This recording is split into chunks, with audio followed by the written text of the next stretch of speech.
오늘은 어린이 주일로 지키는 거룩한 주일입니다. 우리 하나님께서는 가정마다 하나님의 귀한 자녀들을 선물로 주셔서 믿음의 가정에서 하나님의 뜻대로 자녀들이 잘 양육받고 교육받기를 원하고 계십니다. 자녀들을 육적으로만 사랑하지 않고 그들의 영적 성장을 위해서도 많은 사랑과 관심을 가져주기를 원하고 계십니다. 믿음의 가정들은 자녀들을 육적으로만 사랑하지 않고 그들의 영적 성장을 위해서도 많은 사랑과 관심을 가지고 자녀들을 양육하고 교육해서 훌륭한 일꾼들이 되게 하였습니다. 요한 웨슬레의 어머니 수산나는 19명의 자녀들을 낳아서 양육하고 교육했습니다. 그녀는 19명의 자녀들을 재울 때마다 일일이 손을 잡고 기도하였다고 합니다. 수산나는 그것으로 만족하지 않고 자녀들을 위해서 하루에 3번씩 시간을 정해놓고 기도하였다고 합니다. 영국의 설교가로 유명한 스펠전 목사님의 배후에도 어머니의 기도가 있었습니다. 스펠전 목사님은 이런 고백을 했습니다. 내가 어릴 때 어머니는 매주일 아이들을 테이블 주위에 모아놓고 성경을 읽어주며 기도해 주었습니다. 그 기도의 말씀은 나의 머리가 백발이 되기까지 잊을 수가 없게 되었습니다. 십자가를 지고 골고다로 가시던 예수님은 자신의 뒤를 따라오면서 울고 있는 예루살렘의 여인들에게 이런 말씀을 하셨습니다. 예루살렘의 딸들아, 나를 위하여 울지 말고 너희와 너희 자녀들을 위하여 울어라. 예수님의 이런 말씀은 지금도 변함없이 예수를 믿고 예수님의 뒤를 따라오는 믿음의 부모들에게 들려주고 있는 말씀이 됩니다. 나를 위하여 울지 말고 너희와 너희 자녀들을 위하여 울어라. 자녀를 사랑했던 믿음의 부모들이 자기 자녀들을 위하여 어떻게 하였는가? 기독교 역사와 성경은 우리들에게 가르쳐주고 있습니다. 성산의 성도들도 자기 자녀를 사랑한다면 믿음의 부모들이 자녀들을 향하여 어떻게 행했는가? 그들을 어떻게 양육하고 어떻게 교육하였는가를 배워서 그대로 실천함으로써 하나님이 여러분들의 가정에 맡겨주신 그 귀한 자녀들, 이 세상을 살아가면서 하나님의 뜻을 이루는 귀한 자녀들로 쓰임받고, 또한 여러분들이 복음으로 낳은 자녀들, 여러분들이 전도하여 예수 믿게 한 사람은 여러분들이 복음으로 낳은 영적인 자녀들입니다. 낳고만 버리지 말고 여러분들이 전도하여 예수 믿게 한 신앙생활하도록 교회에 인도한 그 귀한 생명들이 믿음 안에서, 말씀 안에서 잘 성장함으로써 하나님의 은혜와 사랑과 복을 받아서 어두워져가는 세상에서 하늘의 별처럼 빛을 발하며 하나님의 영광을 나타나며 또 하나님의 살아있는 증거를 모든 사람들에게 보여주며 살아갈 수 있는 여러분들보다 더 믿음이 좋은 사람들로 성장할 수 있도록 관심과 사랑을 가지고 양육하고 교육하고 인도하는 우리 성산의 아름다운 성도들의 믿음이 되시기를 축원합니다. 여러분들은 자녀를 사랑할 때 그 사랑을 어떻게 표현하고 있습니까? 대부분은 물질적인 어떤 선물을 주고 또 그들이 원하던 그곳에 여행을 가는 것으로 부모의 자녀 사랑이 다 됐다고 생각할 수도 있습니다. 물론 그런 사랑은 신앙이 없는 부모들도 다 함께 할 수 있는 사랑입니다. 그러나 오늘 하나님은 우리 믿음을 가진 하나님의 자녀들이, 믿음을 가지고 있는 하나님의 가정들이, 부모들이 하나님이 맡겨주신 귀한 자녀들을 어떻게 사랑해야 할 것인가를 성경을 통해서 우리에게 가르쳐 주셨습니다. 여러분들이 믿음이 없다고 하면, 여러분들이 하나님을 믿는 사람이 아니라고 하면, 오늘 하나님이 여러분들에게 주시는 말씀 여러분들은 지키지 않아도 됩니다. 그러나 하나님의 자녀들이라면, 또 나에게 맡겨주신, 우리 가정에 허락하신 자녀들이 내 자녀가 아니라 하나님의 자녀를 나에게 임시적으로 맡겨준 위탁한 자녀라고 믿는다면, 믿음의 사람들이 자녀들을 사랑했던 것처럼 여러분들도 사랑해야 할 것입니다. 그래야 우리 하나님이 기뻐합니다. 하나님 후회하지 않습니다. 내가 괜히 나의 귀한 자녀를 그 가정에 보냈다. 차라리 다른 가정에 보냈더라면 믿음 안에서 잘 성장할 텐데 내가 왜 이 가정에 내 자녀를 맡겼을까? 하나님이 그런 후회를 하게 해서는 안 될 거 아닙니까? 잘 맡겼다, 잘 보냈다, 이렇게 기뻐할 수 있도록 사랑하는 자녀들을 믿음 안에서 잘 양육하고 교육하고 인도하는 여러분의 복된 가정 되시기를 축원합니다. 자, 부모가 자기 자녀를 사랑한다면 그 사랑을 어떻게 표현해야 되느냐? 자, 오늘 본문에 보면은 믿음의 사람 한나의 가정을 우리에게 소개합니다. 한나가 자녀를 어떻게 사랑했는가를 우리에게 가르쳐 줍니다. 이 말씀을 여기에 기록한 이유는 너희도 한나처럼 자녀를 양육하고 교육하라고 하는 의미에서 이 말씀을 여기에 기록하게 한 거지, 그런 의미가 없다고 하면 여기에 기록할 필요가 없습니다. 왜? 한나는 이미 이 세상 사람이 아니기 때문입니다.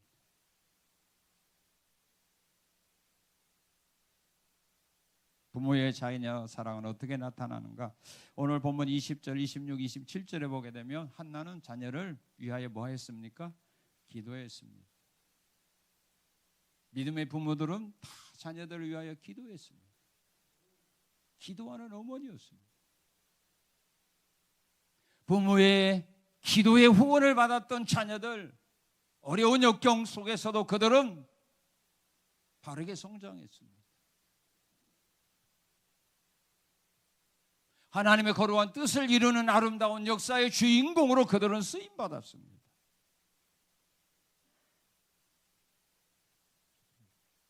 자녀에게 가장 중요한 것은 부모의 기도입니다. 기도의 힘입니다. 능력입니다. 기도하는 자녀는 버림받지 않습니다. 무너져도 다시 일어납니다. 수렁에 빠져도 다시 수렁에서 벗어날 수 있도록 하나님이 그들을 이끌어주기 때문입니다. 여러분들이 죽을 때까지, 자녀들이 죽을 때까지 자녀와 함께 할 수 없습니다. 자녀의 후원자로 살아갈 수 없습니다. 자녀가 있는 곳에 여러분들이 언제나 함께 동행할 수 없습니다. 우리는 시간과 공간에 제한받고 있는 연약한 인생들이기 때문입니다. 마음뿐이지 도와줄 수 없는 문제들이 너무 많습니다. 그러나 우리 하나님은 언제 어느 때라도 시간과 공간을 초월해서 사랑하는 자녀와 함께 할 수 있는 분입니다. 그런 하나님의 역사가 나타나기를 원한다면 우리는 하나님께 기도하는 것 외에 다른 방법은 없어요. 그래서 자녀를 사랑했던 많은 믿음의 부모들은 자녀들을 위하여 기도했습니다.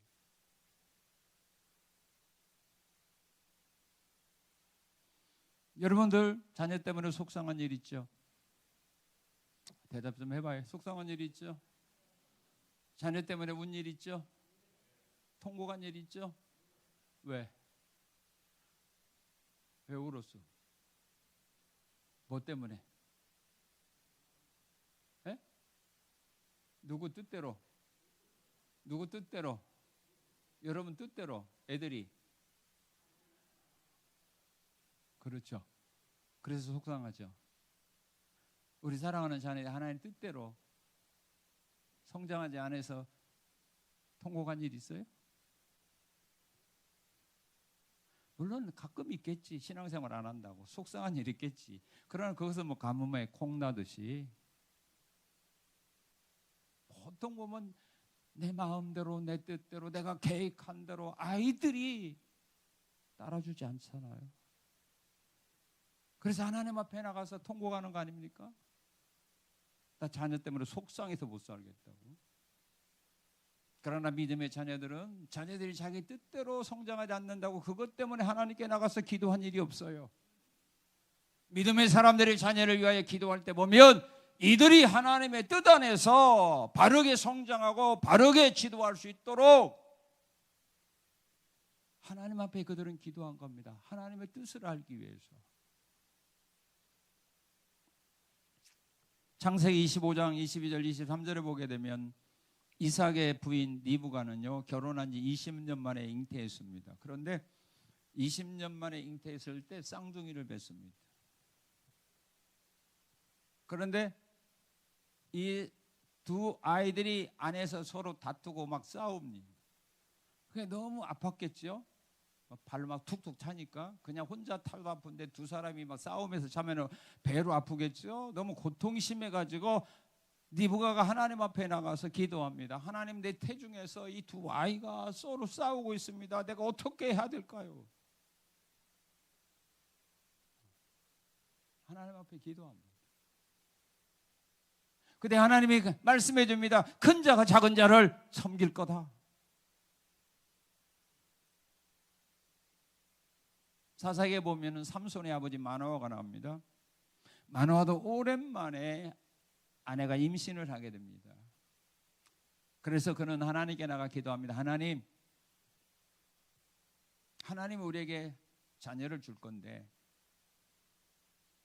그 자녀를 우리가 어떻게 해야 됩니까? 어떻게 기르어야 됩니까? 여러분들은 자녀를 임신하게 되면 이미 다 계획이 세워져 있죠? 그렇죠? 계획 세워져 있죠? 누구 계획이요? 그래, 여러분 계획대로 세운 거예요.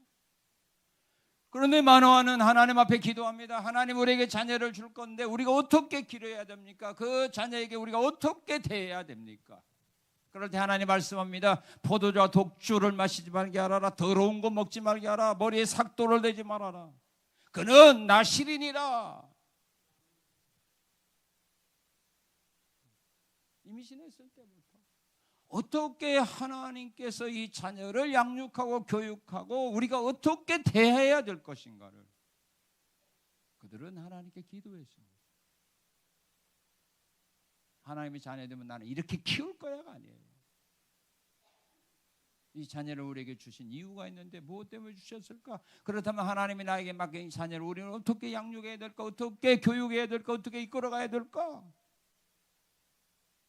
그걸 위하여 기도합니다. 또한 자녀들의 삶 속의 문제를 만나게 됐을 때 여러분 어떻게 하죠? 자녀의 삶 속에 문제가 발생해서 어려운 문제가 생겼어. 환난을 만나서 수렁에 빠졌어. 어떻게 하죠? 그렇죠. 밥도 안 먹고 고민하잖아요. 잠도 자지 못하고 걱정하잖아요. 그죠? 다윗은 이스라엘 나라의 최고의 권력자입니다. 최고로 힘 있는 사람입니다. 그런데 다윗은 자기 아들의 문제가 생겼을 때 성전에 나가서 기도합니다. 금식하며 기도합니다. 왕이. 여러분은 다윗보다 더 능력이 있습니까? 힘이 있습니까? 보통 기도도 아니고요. 일주일 동안 금식하며 기도했습니다.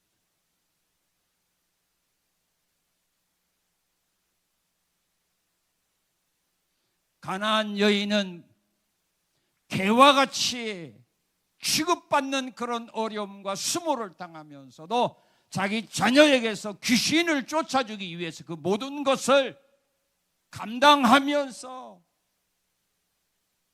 불쌍히 여겨달라고, 내 딸이 귀신 들려서 지금 고통당하고 있으니 불쌍히 여겨달라고 간구할 때에 주님은 네 소원대로 되라 응답해 줍니다. 여러분들이 사랑하는 자녀들을 위하여 염려, 근심, 고민한다고, 잠자지 못하면서 염려한다고 하나님이 문제 해결해 주는 거 아닙니다. 주 앞에 기도할 때 주님은 해결해 줍니다. 여러분들의 사랑하는 자녀들에게 문제가 없습니까? 그러면 기도 안 해도 됩니다. 그러나 문제가 있다면, 부모로서 해결할 수 없는 그런 문제를 안고 있다면 기도하는 겁니다. 하나님은 기도하는 자와 함께합니다. 우리가 기도할 때 하나님 우리에게 가까이 오십니다. 환난 가운데서 그들을 구원해 줍니다. 수렁에서 구원해 줍니다.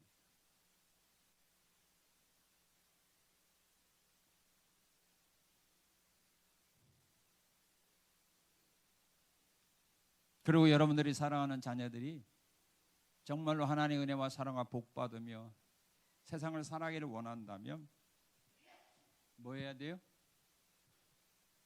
자녀에게 축복하는 겁니다. 여러분들이 여러분들의 사랑하는 자녀들에게 축복하지 아니하는데 누가 축복해 주겠습니까?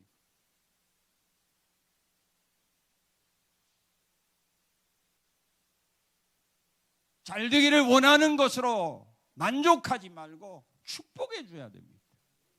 왜 축복을 해 줘야 되느냐면 민수기 6장 22절 이하에 보면 하나님은 아론의 후손인 제사장들에게 이렇게 명령합니다. 너희는 이스라엘 백성들에게 가서 여호와께서 너희에게 복 주시기를 원하고 평강 주시기를 원하고 지켜주시기를 원한다고 축복하라.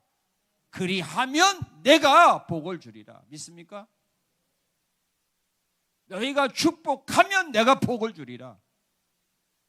복과 축복은 다릅니다. 축복은 빌어주는 겁니다. 우리는 사랑하는 자녀들에게 복을 줄 수가 없어요. 주고 싶은데 못 줘요. 왜? 능력이 없으니까.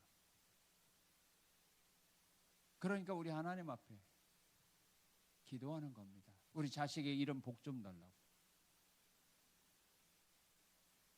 그럼 하나님께서 주는 겁니다. 그래서 믿음의 사람들은요,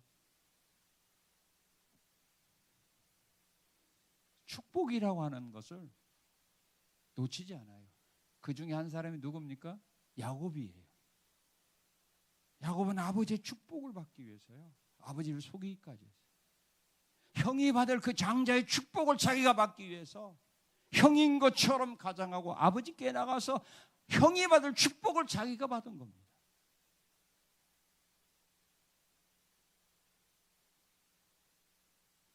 야곱은 아버지께 받은 축복대로 자기가 복을 받았어요. 그걸 알았기 때문에 야곱은 자기 사랑하는 자녀들에게 죽기 전에 12명의 자녀를 애굽에서 불러모고 그 자녀들에게 어떤 유산 준 거 아니라 축복 기도해 줬어요.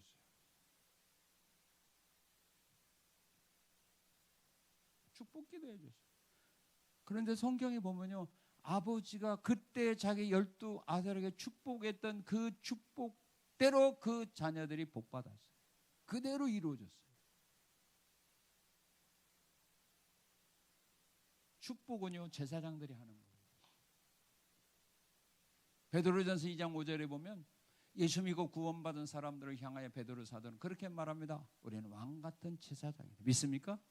우리는 제사장입니다. 예수 믿고 구원받은 사람들은 제사장입니다. 여러분들을 그러므로 예수의 이름으로 자녀들에게 축복할 수 있는 축복권을 하나님은 여러분들에게 이미 주신 겁니다. 그걸 활용해야 됩니다. 여러분들의 자녀들에게 여러분들이 줄 수 없는 복이 있잖아요. 그죠? 줄 수 없는 복이 있잖아요. 그걸 축복해 주는 겁니다. 하나님 내 사랑하는 자는 이 복을 주고 싶은데 나에게는 그런 능력이 없습니다. 그렇게 줄 만한 나는 복이 없습니다. 그러므로 하나님께서 좀 우리 아들에게 이런 복 좀 주세요. 그러면 그 축복 기도를 하나님은 받으시고 복 주는 겁니다.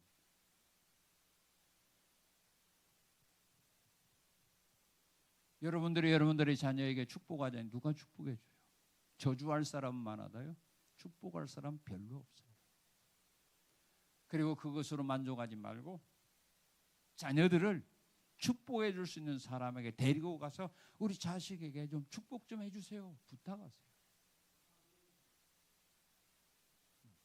예수님 시대에 많은 여인들이요, 자기 아이들을 안고 예수님께 축복 기도 받으려고 왔어요.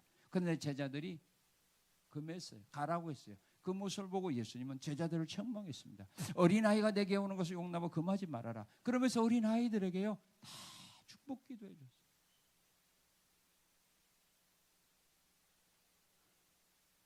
요셉도 이 축복 기도의 능력을 믿었어요. 힘을 믿었어요. 그래서 요셉도 자기 아버지가 죽기 전에 두 아들 므낫세와 에브람을 데리고 아버지에게 가서 축복 기도 받아요. 할아버지한테 자기 손자 데리고 왔어요. 축복 기도 받아요. 그런데 그때 할아버지가 손자들에게 축복했던 그 기업을, 그 복을 므낫세와 에브라임이 그대로 받았어요.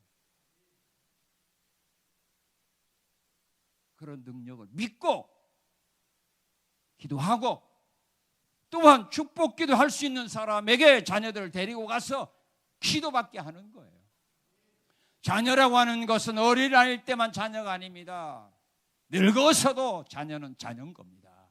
그래서 야곱은 죽기 전에 사랑하는 아들들입니다. 이미 결혼한 자녀들입니다. 손자들을 낳은 자녀들입니다. 그 자녀들을 위하여 축복 기도한 거예요. 죽기 전에. 그런데 그대로 받았어요. 그러면 야곱의 축복만 하나님이 기억하고 나의 축복은 기억 안 하는가? 아닙니다. 하나님은 차별이 없습니다. 그 능력을, 그 말씀을 의심하지 않고 믿고 행하는 자에게는 초신자, 오래된 사람 이것 따지지 않습니다. 응답해 줍니다. 그러므로 여러분들은 자녀들에게 육신적으로 물질적으로 뭐 줄 거 없다고 실망하지 마십시오. 그보다 더 좋은 축복을 해 주십시오. 우리가 주는 물질은 한번 사용하면 사라져 버립니다. 그러나 축복 기도는 죽을 때까지 임하게 됩니다. 그리고 여러분들이 사랑하는 자녀들이 맡은 일을 잘 감당하기를 위해서 기도하십시오. 여러분들이 자녀들이 맡은 일 있지 않습니까? 하는 일 있지 않습니까? 그 일을 잘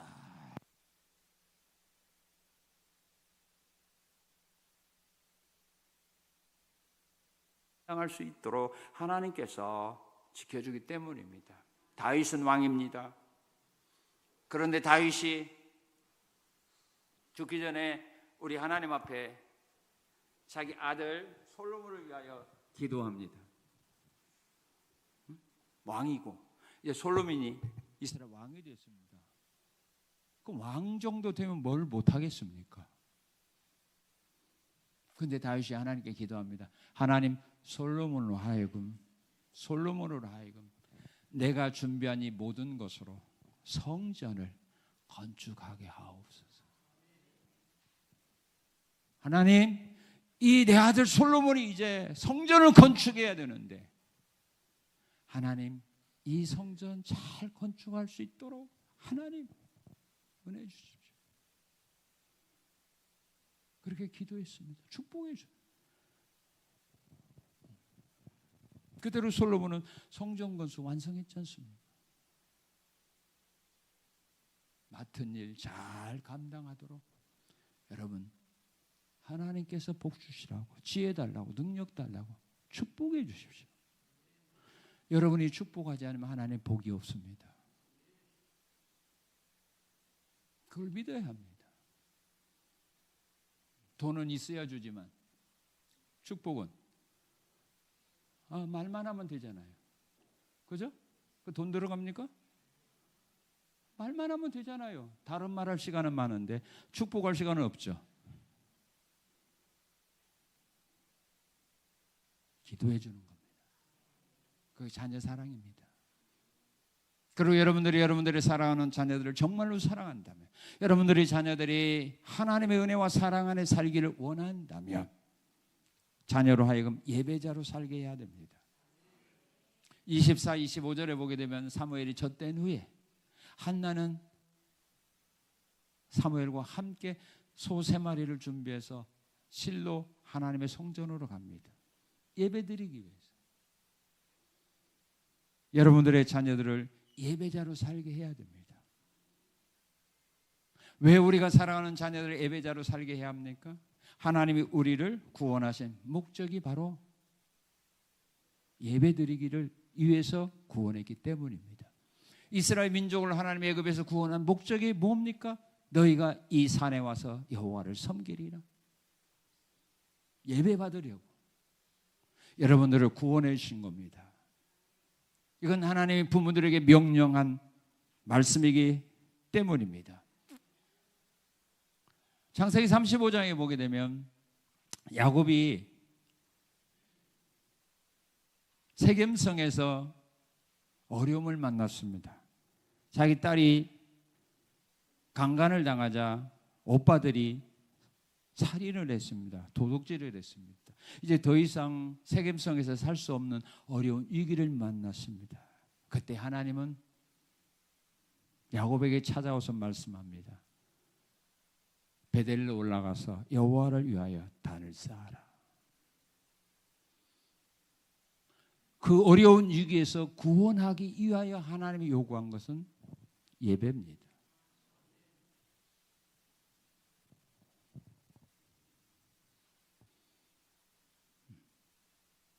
그러나 대부분의 사람들은 자신의 삶 속에 은혜가 넘치고 모든 일이 형통할 때, 잘 풀려질 때, 주변 사람들이 나를 사랑하고 존경해 줄 때 예배 잘 드려요? 잘 안 드려요? 잘 드려요? 잘 안 드려요? 잘 드리죠? 근데 시험 들었어요. 집에 우환이 끊이지 않고 일어나요. 사람들이 나를 핍박해요. 조롱해요. 비웃어요. 그럼 예배 잘 드려요? 잠깐 방학이에요. 빨리 대답해. 잘 드려요? 잘 안 드려요? 그래요. 그러니까 어려움에서 하나님이 도와줄 수가 없어요. 더 어려울 수밖에 없어요. 그 수렁에서 하나님이 건져줄 수가 없는 거예요. 여러분들 힘들고 어려운 일을 만났을 때에, 병들었을 때, 실패했을 때, 사람들에게 핍박받을 때에 하나님 앞에 나가 예배드리는 겁니다. 제단을 쌓는 겁니다.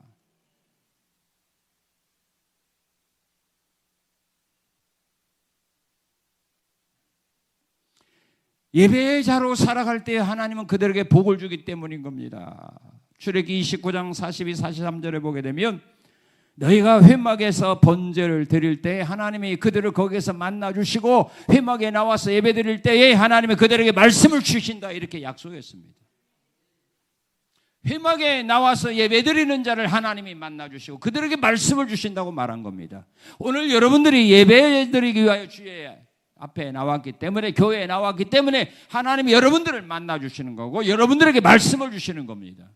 놀러 갔다면 하나님이 여러분 만나줍니까? 놀러 간 여러분들에게 하나님 말씀을 주십니까? 말씀 안 줘요. 하나님 만나주지 않아요. 교회에 나와서 예배하는 자들을 하나님 만나주시고 그들에게 말씀을 주시는 거예요. 예배드리는 자에게 하나님은 은혜와 복을 주셔요. 수렁에서 건져주셔요. 역대상 21장에 보게 되면 다윗이 교만하여 인구조사했을 때 하나님이 진노해서 전염병을 내려서 7만 명이 죽어갔어요. 그 앞에서 다윗이 하나님 앞에 기도합니다. 내가 잘못했는데 왜 내 백성이 죽어야 됩니까? 차라리 나와 내 가족을 치소서. 그 유혹에서 벗어날 방법이 없습니다. 길이 없습니다. 소망이 보이지 않습니다. 그것 때문에 괴로워하고 있습니다. 그때 하나님의 선지자가 와서 다윗에게 말합니다. 왕이여, 오로나의 타작마다 올라가서 여호와를 위해 단을 쌓으소서. 그 말씀을 순종하여 오로나의 타작마당에서 단을 쌓았을 때 하나님이 재앙을 거두셨습니다. 어려움을 당했습니까? 거기서 벗어나고 싶습니까? 주 앞에 나와 예배드려요. 그런 자에게 하나님이 함께합니다. 수렁에서 건져줍니다. 재앙에서 건져주기 때문입니다. 그리고 하나님은요, 예배자를 보호해 줍니다. 예배자를 보호해 줍니다. 건들지 못하게 합니다. 왜요? 예배자가 죽으면 예배 받을 수 없잖아요. 그래서 예배자를 지켜줍니다. 사무엘상 7장에 보게 되면 이스라엘 민족이 미스바에 모여서 기도회를 열기 위해서 모였습니다. 그런데 블레셋 군대가 쳐들어왔습니다. 그 어려움을 만나자 이스라엘 백성들은 사무엘에게 요구합니다. 우리를 위하여 쉬지 말고 기도해달라고. 그런데 사무엘은 기도한 것이 아니라 오히려 하나님 앞에 제단을 쌓습니다. 제단을 쌓을 때 하나님은 제단 쌓는 이스라엘 민족들을 방해하지 못하도록 블레셋 사람들의 진중에 어지러움이 일어나게 합니다. 우레가 발생하게 합니다. 그래서 예배드리는 제단 쌓는 이스라엘 백성들을 손대지 못하게 합니다. 그리고 그들 앞에서 패하여 쫓겨가게 합니다. 예배드렸던 사드락 메삭 아벳느고를 풀무불 가운데서 보호해 주었습니다. 다니엘을 사자굴 속에서 보호해 주었습니다. 엘리사 선지자를 도단성에서 천사를 보내어 지켜주었습니다. 예배자를 하나님은 지켜줍니다. 보호해 줍니다. 왜? 예배자가 죽어버리면 그를 통하여 더 이상 예배받을 수 없기 때문입니다. 왜 우리를 지금 이 시간까지 이 세상에서 숨쉬고 살아가게 하는 겁니까? 여러분들의 꿈을 펼치라고 그것이 아닙니다. 여러분을 통해서 예배받고 싶어서, 찬양받고 싶어서, 그래서 하나님이 우리의 생명을 연장시켜주고 있는 겁니다. 오늘도 우리에게 건강을 회복해 주셔서 주 앞에 나오게 하신 겁니다. 그 목적을 잃어버리면 하나님이 여러분들을 지켜줄 이유가 없습니다. 쓸모없는데 무엇 때문에 지켜줍니까? 무엇 때문에 은혜 줍니까? 무엇 때문에 복을 줍니까? 하나님이 나에게 사랑과 관심을 가질 수밖에 없는 우리는 그런 신앙의 삶의 길을 걸어가야 되고, 여러분들이 사랑하는 자녀들이 세상을 살아갈 때 하나님의 사랑과 관심이 그에게서 떠나지 아니하는 사람이 되도록 여러분들을 신앙으로 교육하고 양육해야 된다, 그 말씀입니다. 예배자로만 살면 하나님은 버리지 않습니다.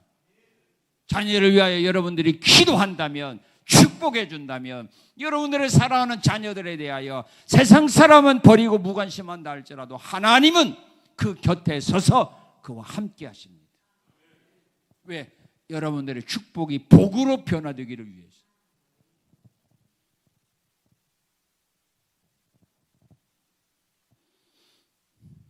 믿음의 사람들은 자기 자녀를 사랑할 때 어떻게 했느냐?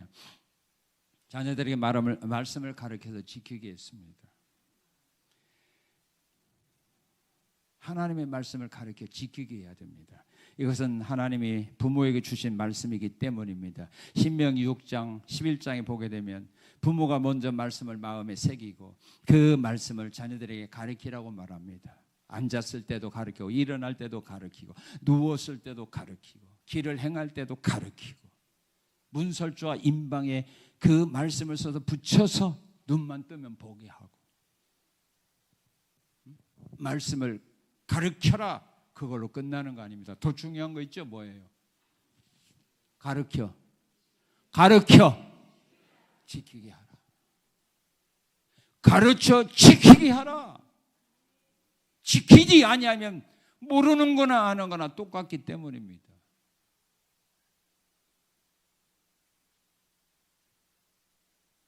자녀들로 하여금 어려서부터 하나님의 말씀을 가르쳐 지키도록, 그것이 습관이 되도록 교육해야 됩니다.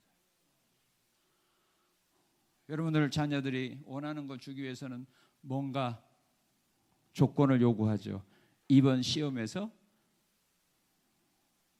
100점 맞으면 네가 원하는 뭐 컴퓨터 또 핸드폰 바꿔주겠다, 그죠?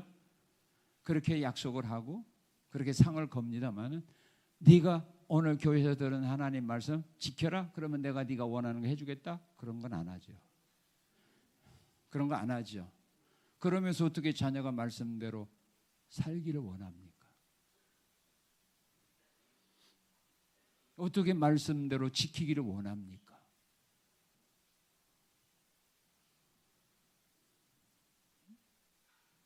그리고 말씀대로 안 산다고 후회하고 하나님께 기도하면 하나님이 뭐라 하겠어요? 네가 심은 대로 거두는 거야. 하나님이 그렇게 답변할 수밖에 없습니다. 여러분들의 기도에 응답해 줄 수가 없는 겁니다.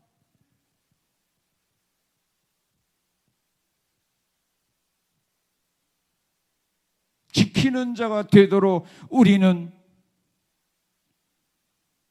교육해야 합니다. 부모의 주신 사명입니다. 책임입니다. 명령입니다. 그리고 어려서부터 하나님의 말씀을 배워야 하나님의 말씀을 떠나지 않기 때문입니다. 잠언 22장 6절에 보게 되면 마땅히 행할 길을 아이에게 가르치라, 그리하면 늙어도 그것을 떠나지 아니하리라. 늙어도 그것을 떠나지 아니하리라. 어려서부터 마땅히 행할 것을 가르쳐라, 그리하면 그가 늙어도 떠나지 않는다. 그래서 한번 신앙생활하는 거 보면요, 도중에 은혜 받고 신앙생활하는 사람들은 좀 뿌리가 깊지 못해가지고 환난과 어려움 당하면 넘어질 수가 많아요. 그리고 한번 넘어지면 다시 회복하기가 굉장히 어렵습니다. 그런데 모태신앙은 못하는 것이 너무 많아요. 그래서 모태신앙이거든요. 못한다고 뭐 열심도 없고 그냥 미지근하고 뭐 신앙생활 하는지 안 하는지도 도대체 알 수가 없는데도 그래도 하나의 특징이 있어 보여. 꾸준하다. 못하는 건 많은데도 그냥 자기 자리는 지켜. 주일날 예배는 드려. 왜 그럴까요? 어려서부터 배웠기 때문에 그래요.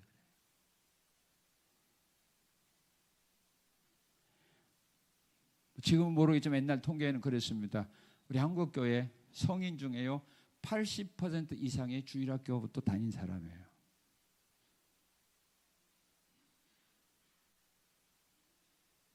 그래도 모태신앙을 가진 사람은요 끝까지 예수 믿고 따라가는 사람 확률이 더 높아요.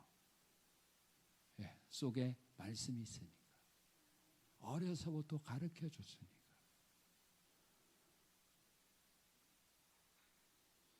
그리고 여러분들이 복음으로 낳은 자녀들도요, 성도들도요, 처음으로도 하나님 말씀을 가르쳐 지키게 해야 돼요. 나중에 믿음이 뭐 성자면 그때 끝나는 거예요. 3살부터 여든 갑니다. 첫 신앙이 굉장히 중요한 겁니다. 어디가 하나님께서 믿음이 성장하면 그때 차차차차 가르치라는 말씀 성경 어디가 있어요? 있으면 갖고 와요. 그건 여러분의 생각이에요. 여러분의 복음이에요. 만약에 시험 들면 어떻게? 시험 들고 안 들고는 여러분 책임이 아니에요. 그건 하나님의 성령이 하시는 일이에요. 우리가 할 일은 하나님의 말씀대로 바르게 가르치고 지도하고 이끌어 갈 뿐입니다. 성령이 역사하면 아무리 강한 말씀이라도 다 믿고 깨닫고 은혜 받고, 사단이 역사하게 되면 아무리 부드러운 말이라도 시험 들게 돼 있어요. 그 책임까지 우리가 지려고 생각할 필요가 없습니다. 첫신앙 뭐 바르게 성경대로 가르쳐 주는 거예요. 이렇게 해야 된다. 부담되면 안 믿을 거고. 하나님의 택자는 어떤 말씀이라도 은혜로 받고 순종하게 되어 있는 겁니다.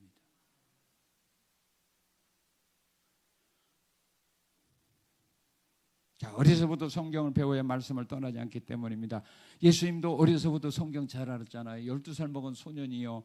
예루살렘 성전에서 성경학자들과 서로 성경 토론했잖아요. 묻기도 하고 듣기도 하고. 12살 먹었는데. 대단한 거 아닙니까? 예수님도 배웠습니다. 디모데도 어려서부터 네가 성경을 알았으니, 어려서부터 디모데 성경을 알았습니다. 그 결과 젊은 청년의 시대에 세상으로 나가지 않았습니까? 하나님의 귀한 일꾼으로 쓰임받는 청년이 됩니다. 그리고 말씀을 지켜야 하나님이 약속하신 말씀의 복을 받기 때문입니다. 그래서 지키게 해야 됩니다.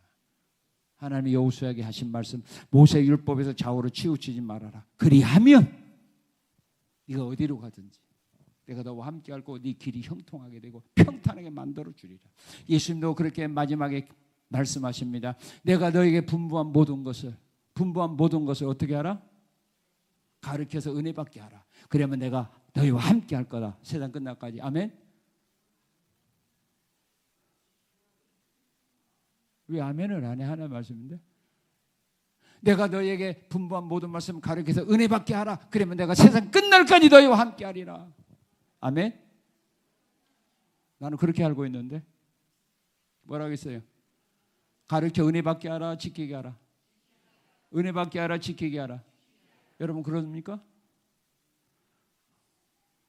그럽니까?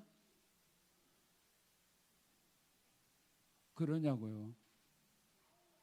아니다잖아 얘기가. 지키게 하는 거예요. 예수님 베드로에게 그런 말을 합니다. 깊은 곳에 가서 그물을 내려 고기를 잡아라. 아멘. 은혜 받았습니다. 집으로 갔어. 그럼 고기 갖고 왔죠? 어떻게 했어요? 주의 말씀 의지하여 내가 그물을 내리겠습니다. 말씀 의지해서 그대로 지킬 때 고기 잡은 거지. 은혜 받았습니다 하고 그물 던지지 않고 집으로 갔다면 고기 잡아요? 그거 은혜 받은 거 한 마리도 고기 못 잡아요. 행했기 때문에 그래요. 성경에 약속한 은혜와 사랑과 복을 여러분들의 사랑하는 자녀들이 받아 누리기를 원한다면 지키는 자가 되도록 교육하고 훈계해야 됩니다. 인도해야 됩니다. 그게 생명입니다. 지키지 아니하면요 은혜 받은 자나 못 받은 자나 똑같아요. 예수 믿는 자나 안 믿는 사람 똑같아요. 시간 낭비예요. 여러분들이 하나님 말씀 듣고 지키지 아니하면 교회 다닐 필요 없어요. 말씀 들을 필요 없어요. 시간 낭비예요. 그 시간에 차라리요 주무셔요. 왜 시간 낭비합니까? 지킬 때 주님이 함께하는 겁니다. 지킬 때 성경이 약속한 복이 여러분 것이 되는 겁니다. 그걸 자녀에게 가르치는 겁니다. 그걸 여러분들이 전도한 자들에게 가르치는 겁니다. 지켜야 합니다. 말씀대로 지켜야 하나님의 역사와 기적이 일어나는 겁니다. 지키지 않으면 아무 의미가 없습니다. 그리고 부모가 자녀를 사랑하는데 어떻게 사랑했느냐 하면 자녀가 잘못한 일에 있을 때는 여러분들이 자녀가 잘못한 일이 있으면 어떻게 해요? 그냥 안아주죠? 야 괜찮아 다 그런 거야. 누구나 다 그렇게 죄 짓고 살아가는 거야. 우리가 어떻게 죄 없이 사냐? 괜찮아. 세상 사람은 너보다 더 악해. 그래도 잘 살잖아. 이 정도는 괜찮아. 그러죠? 그게 사랑이죠?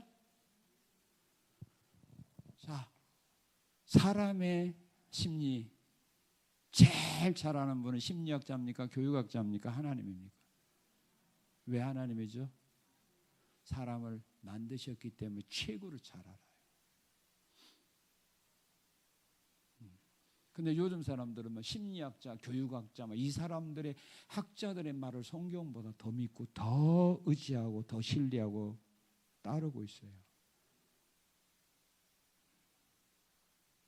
사람을 창조하신 하나님은 사람들이 잘못한 일을 범하게 되었을 때 어떻게 하라고 합니까? 징계하라고 합니다.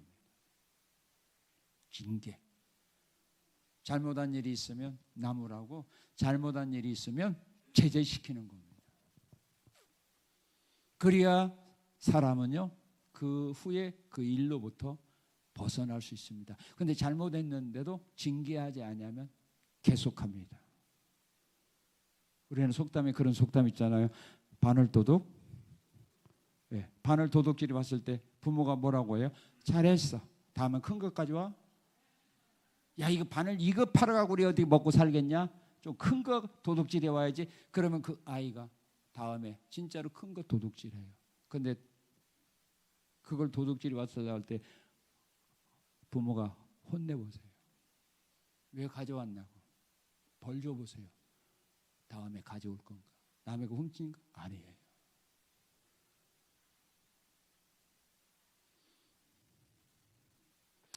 여러분들의 사랑하는 자녀들이요, 잘못을 범했을 때에 여러분들이 징계하지 아니하면 어떻게 되느냐? 결과가 어떻게 되죠? 내 자녀가 잘못한 일에 대해서 부모가 징계하지 아니하고 그대로 놔두게 되면 하나님이 그를 심판하게 되어 있는 겁니다. 그것이 무서운 겁니다. 오늘 본문에 하나님은 그것을 우리에게 소개하고 있습니다. 그게 누구냐면 엘리 제사장입니다.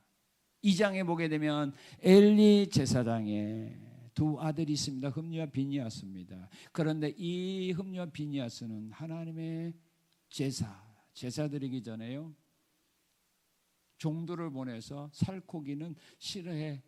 우리 제사장 살코기 싫어하고 낡은 고개 그거 좋아해. 그러고 하나님께 제사 이거 빼앗아 갑니다. 하나님의 제사를요, 예배를 짓밟아 버리는데도 아버지가 아무 말도 하지 않았습니다. 제재를 내지 않았습니다. 그리고 또한 회막에서 수종도는 여인들과 동침하는데도 아버지가 아무런 제재를 하지 않습니다. 그런 모습을 우리 하나님이 보시고 2장 34절에 보면은 하나님 뭐라고 말하죠? 2장 34절, 내 두 아들 흠니와 비니아스가 한날에 죽으리니 그 둘이 당할 일이 내게 표정이 되리라. 자, 그러면 왜 엘리의 두 아들을 하나님이 이렇게 죽이겠다고 심판하겠다고 말하냐면, 자, 3장 12절 13절 보세요. 자 3장 12절 13절 시작. 내가 엘리의 집에 대하여 말한 것을 처음부터 끝까지 그날에 그에게 다 이루리라. 내가 그의 집을 영원히 심판하겠다고 그에게 말한 것은 그가 아는 죄악 때문이니 이는 그가 자기의 아들들이 저주를 자청하되 뭐했다? 금하지 아니했으니 내가 심판하겠다 그 말이에요.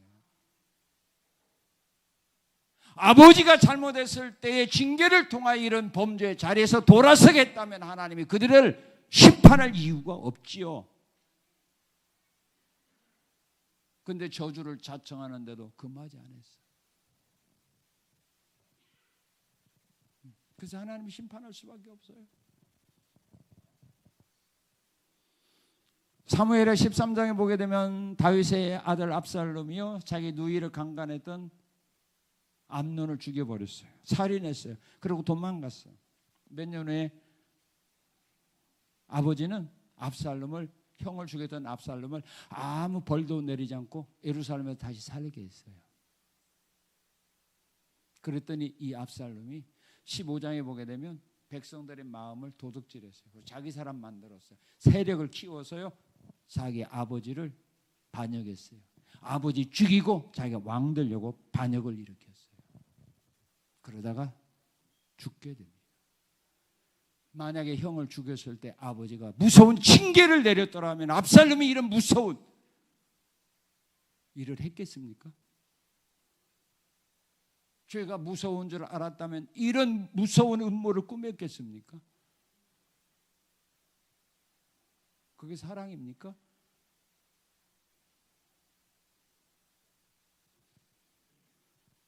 하나님의 여러분들의 사랑하는 자녀들을 심판하기 전에 여러분들이 미리 해야 돼요.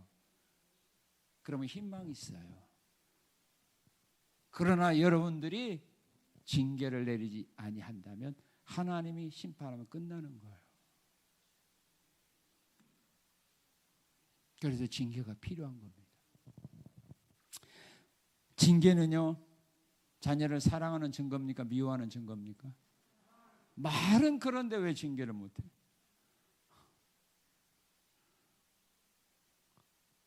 말이라도 안 하면 괜찮아.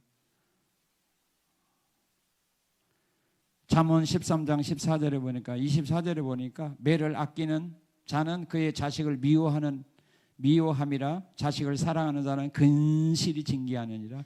부지런히 징계한대요. 자식을 사랑하는 자는. 미워하는 자는 징계 안 하고요. 자식을 사랑하는 자는 근실히 징계한다. 그렇게 말합니다. 히브리서 12장 8절에 보게 되면 하나님은 사랑하는 자를 징계한대요. 징계가 없는 자는 버린 자식이고 사생자라고 말합니다. 계시록 3장 19절에 보면 예수님은 라우디게아 교회 사자에게 이렇게 편지합니다. 무릇 내가 사랑하는 자를 책망하여 징계하노니 그러므로 내가 열심을 내라 회개하라. 내가 사랑하는 자를 책망하여 징계한다. 교인 가운데서도 주님이 사랑하는 자를 징계합니다. 사랑하는 자를 책망합니다. 사랑하지 않는 사람은 책망도 안 해요. 버린 자식은요, 책망도 안 해요. 그리고 징계는 누구한테 하느냐면 희망을 가지고 있는 자에게 징계한다고 말합니다. 잠언 19장 18장에 보게 되면 내가 내 아들에게 희망이 있은즉 그를 징계하되 죽일 마음은 품지 말아라. 네가 내 아들에게 자녀에게 희망을 두었느냐? 징계하라. 잘못한 것은 잡아주어야 합니다. 그래야 바른 사람이 됩니다. 훌륭한 사람이 됩니다. 세상 사람들에게 버림받지 않는 사람이 되기 때문입니다. 그리고 자녀를 통하여, 여러분 자녀를 통하여, 앞으로 자녀를 통하여 기쁨을 얻기 원합니까? 자녀를 통하여 속상하기 원합니까? 울며 살기 원합니까? 아니면 기쁨과 행복을 누리며 살기 원합니까? 그렇습니까? 잠언 29장 17절에 보게 되면 내 자식을 징계하라. 그리하면 그가 너를 평안하게 하고 또 내 마음에 기쁨을 주리라. 잘못된 길로 나가는 자녀들의 잘못을 지적해서 거기서 돌아오게 하면 그 자녀들이 나중에 훌륭한 사람이 되면 부모님께 감사해요. 왜? 그때 부모님이 나를 모른 척하고 버렸다면 내가 오늘 이 사람이 이런 자리에 올라오지 못했는데, 그때 나에게 잘못을 지적하고 책망하고 무서운 징계를 내리기 때문에 그때 내가 마음을 다잡아서 새로운 이런 삶의 길을 걸어와서 내가 오늘 이런 사람이 되었습니다. 내가 오늘 이런 자리에 앉게 되었습니다. 이 모든 것이 부모님의 사랑입니다. 고백하게 돼 있어요. 성도도 마찬가지예요. 제가 처음에 개척교회 할 때요, 재직회 하는데 집사님이 와서 막 나 때리려고 하고 막 난리법석해서 제가 징계했거든요. 교회 나오지 말라고 했어요. 그래서 안 나왔어요. 교회 떠날 수밖에 없었죠. 그런데 몇 년 후에 그 집사님이 나가서 신학에서 목사님에 대해서 개척한다는 소식을 듣고 내가 찾아갔어요. 그때 그 목사님이 그렇게 말씀하더라고요. 저기 앉는 박 목사님이 나 목사 되겠다고.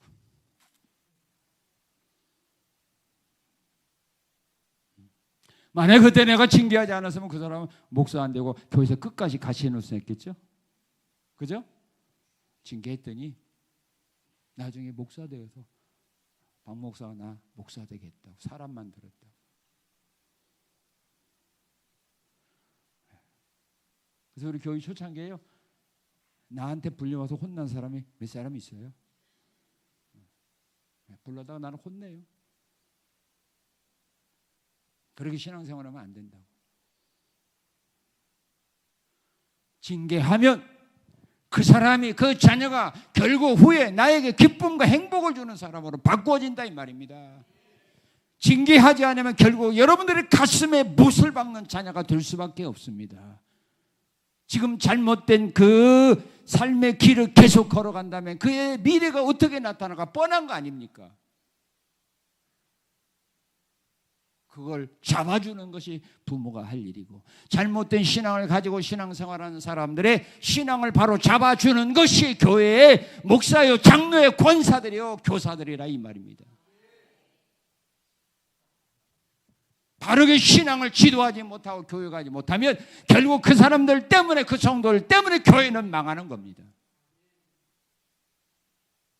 그래서 우리 하나님은 징계를 하라 이 말입니다. 예수님도 말씀했습니다. 마태복음 18장에 잘못한 사람이 있으면 징계하라 이 말입니다. 너희의 징계를 받기를 싫어하면 이방인처럼 여겨버리라, 출교시켜버리라, 그렇게 주님은 말씀한 겁니다. 주님의 그런 말씀인데 우리가 그것을 무시하면 됩니까?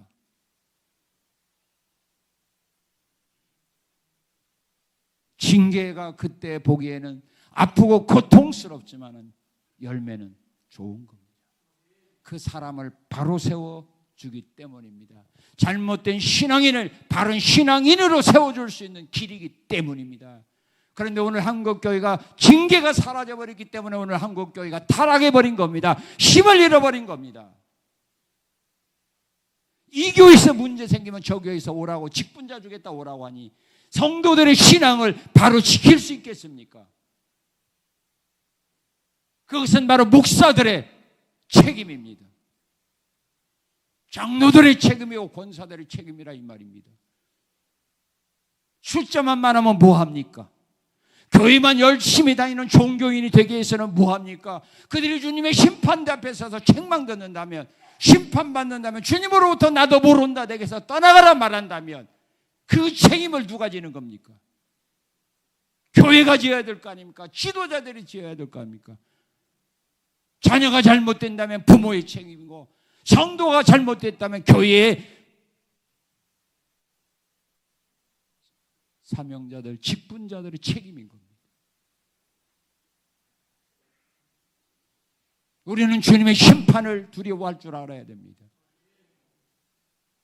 주님의 그 무서운 심판을 내리기 전에 우리가 먼저 그들로 하여금 잘못된 죄악의 길에서, 잘못된 신앙의 길에서 돌아설 수 있도록 우리가 이끌어줘야 되는 겁니다. 그것이 그의 영혼을 진심으로 살아가는 증거이기 때문입니다. 잘못했는데도 책망하지 않고 그냥 괜찮아 나중에 잘하면 돼, 그것은 사랑이 아니란 말입니다. 그 영혼을 죽이는 겁니다. 그 사람이 예수 믿고 안 믿고 교회 다니고 안 다니는 것은 여러분에게 있는 거 아닙니다. 그것은 하나님의 주권에 있기 때문입니다.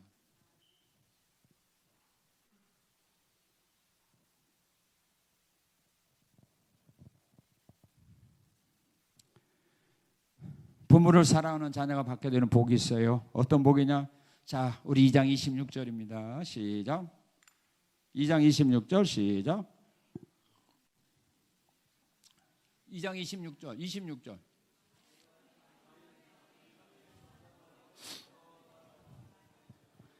예, 아이 사무엘이가 점점 자라가면서 하나님과 사람들에게 점점 미움을 받더라.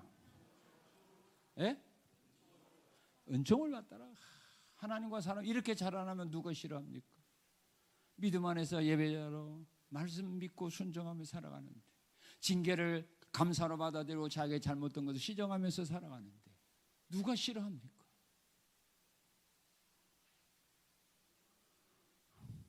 예수님도 누가복음 2장 51절 52절에 보게 되면 지혜와 키가 자라가며 하나님과 사람들에게 더욱 사랑스러워 가더라. 디모데도 어려서부터 사랑을 받았는데 그가 청년이 되었어도 사랑받는 자가 돼요. 예, 성장하면서 키가 자라가면서 하나님과 사람들이 사랑받는 자가 됩니다. 그리고 어떤 복을 받느냐? 3장 19절입니다. 3장 19절 같이 읽겠습니다. 3장 19절 시작. 사무엘이 자라매 여호와께서 그와 함께 계셔서 그의 말이 하나도 땅에 떨어지지 않게 하셨다. 그가 말한 것이 하나도 땅에 떨어지지 않게 하셨다. 다시 말하면 말한 대로 성취되는 복입니다. 사무엘의 입에서 나온 말은 그대로 이루어졌어요. 예.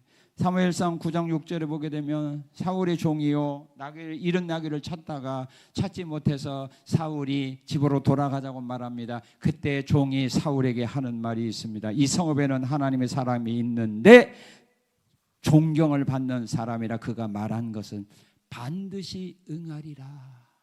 그럼 우리 그 선지자에게 찾아가서 한번 물어봅시다. 그가 말하는 것은 반드시 이루어집니다.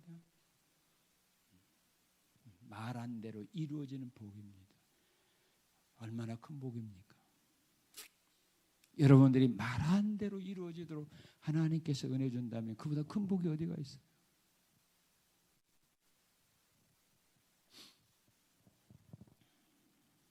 그리고 부모의 사랑받는 자녀는 부모에게 저주받지 않고 축복받습니다. 부모의 사랑받는 자녀는요, 부모에게 칭찬받으며 삽니다.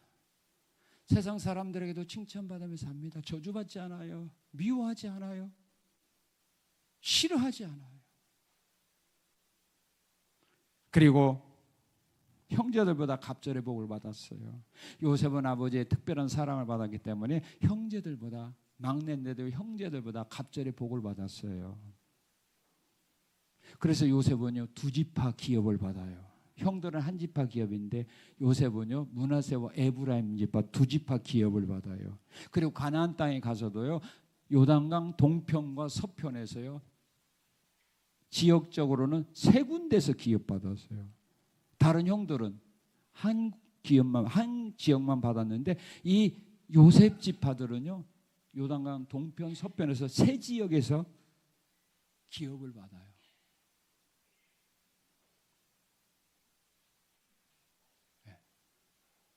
부모의 사랑받은 자녀, 하나님의 사랑받은 자녀는요, 다른 사람보다 배 이상의 기업을 복으로 받게 됩니다. 여러분들의 사랑하는 자녀를 입으로만 사랑하지 말고 육신적으로만 사랑하지 마세요. 우리 하나님께서 여러분들의 자녀들을 책임지고 앞날을 인도해 줄 그런 영적인 사랑을 좀 베풀어 주세요. 자녀들을 위해서 축복해 주세요. 염려하지 말고 기도하세요. 예배자로 살게 해주세요. 말씀을 배우고 은혜 받는 걸로 마치지 말고 어떻게든 지키는 자 되도록 어려서부터 습관이 되도록 그렇게 훈련하세요. 지켜라. 그러면 내가 너희 원하는 거 해주겠다. 그러나 지키지 않으면 국물도 없다. 말씀을 지켜라. 그리고 잘못한 일이 있을 때는 징계하세요. 여러분들이 징계하지 않으면 누가 해요? 하나님의 능력이 많아서 우리 조금만 여기 문질 이거 해도 우리 뼈 나가요. 부모가 이게서는 그냥 그대로 유지하자면 하나님이 한번 누르면 끝나요. 하나님이 징계하기 전에 우리가 먼저 징계해서 하나님 앞에 바로 서도록 인도하자. 그래서 여러분들 육신의 자녀 때문에 앞으로 남아있는 삶 속에서 속상하는 일 없고 눈물 흘리는 일 없고 사랑하는 자녀들을 통해서 기쁨과 행복을 누리며 살아가는 귀한 성산의 성도들의 가정이 되고 영적으로 우리가 잉태하고 영적으로 회산한 그 귀한 생명들 우리 하나님의 교회에 나와서 신앙생활을 바로 함으로 말미암아 그 귀한 성도들을 통하여 우리 교회가 더욱더 행복하고 그들을 통하여 더 큰 기쁨과 즐거움과 소망 가운데서 앞으로 남아있는 신앙생활하는 귀한 가정 귀한 교회가 되시기를 주님의 이름으로 축원합니다. 감사합니다. 감사합니다. 감사합니다. 부모의 자녀에 대한 사랑을 어떻게 해야 되는가 오늘 말씀을 통하여 가르쳐 주셔서 감사합니다. 이대로 실천하는 가정들이 되게 하시고 우리 교회 되게 하신 하나님께 영광 돌리며 예수님 이름으로 기도합니다. 아멘.